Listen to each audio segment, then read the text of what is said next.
ഈ ആളുകളുടെ ഇടയിലേക്ക് വിവരം എത്തിക്കാനായിട്ട് സിസ്റ്റമാറ്റിക് ആയിട്ട് പ്രോഗ്രാം ഉണ്ടാക്കി റൺ ചെയ്ത ഒരു ഡിപ്പാർട്ട്മെന്റ് ആണ് കേരളത്തിലെ agriculture department. They have T&V program, they have extension program, they have this, that and the other. And VEOs are also classical of that tradition. അവരെല്ലാവരും ചെയ്തതെന്താണ്? ആളുകളെ പറഞ്ഞ് ബോധ്യപ്പെടുത്തി മാറ്റാനായിട്ട് ശ്രമിച്ച് ഇൻഫർമേഷൻ കൊടുക്കുക ചെയ്തത്. They pumped information and change them. ഇതാണ് നമ്മൾ ചെയ്തത്. ആ ഒരു പ്രോസസ്സ് ഒന്ന് ആലോചിക്കുകയാണ്.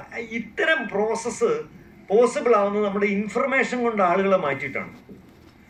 ജനാധിപത്യത്തിന് ആവശ്യപ്പെടുന്നത് ഒരു ഇൻഫോംഡ് സൊസൈറ്റി ഉണ്ടാവുക എന്നുള്ളതാണ്. ഇൻഫോംഡ് ആയിട്ടുള്ള സൊസൈറ്റി.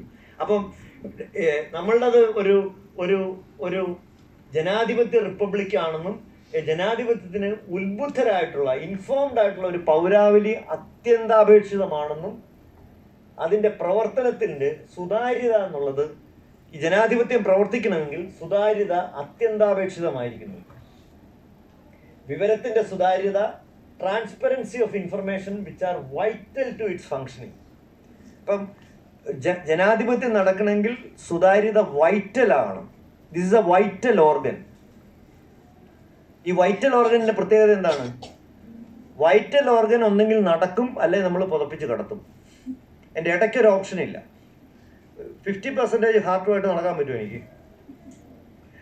പകുതി അടിക്കുന്ന ഒരു ഹൃദയമായിട്ട് പറ്റിയല്ല.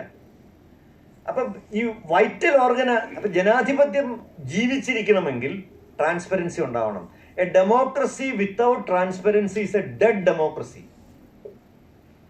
ട്രാൻസ്പെറൻസി അത്രയും ഇമ്പോർട്ടൻ്റ് ആണ്. എന്തുകൊണ്ടാണ്?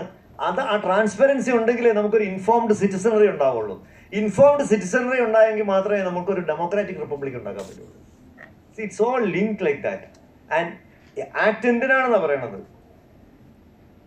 അഴിമതി നിയന്ത്രിക്കേണ്ടതിനാലും. ഇതും വളരെ ഇമ്പോർട്ടൻ്റ് ആണ്. To contain corruption.